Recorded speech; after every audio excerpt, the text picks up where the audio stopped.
ای فضیلانی مکرم، ای فضیلانی مکرم، رهروانی مصطفی،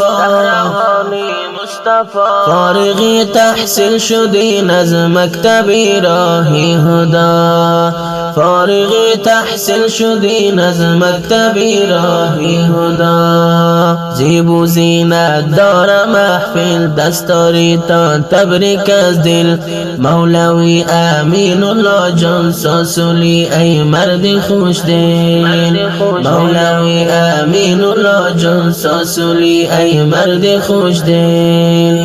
ای فضیلانی مکرم، ای فضیلانی مکرم، رهروانی مصطفی، فارغی تحصیل شدین از مکتب راهی هدا، فارغی تحصیل شدین از مکتب راهی هدا. زیب و زینت دار محفل، دستاری تا تبریک از دل.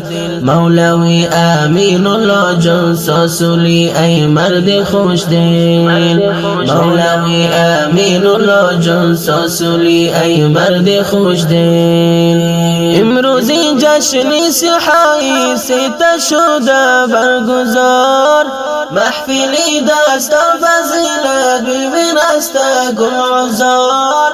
جمله فاضلان نشستن در صفوف کی انتظار، تا بپیچد لطف دستار بر سر این فاضلان. ای وریثانی پیامبر، ای وریثانی پیامبر، داعیان هم نوا، فارغ تحصیل شدین از مکتب راهی هدا، فارغ تحصیل شدین از مکتب راهی هدا. ای فضیلانی مکرم، ای فضیلانی مکرم، رهروانی مصطفی،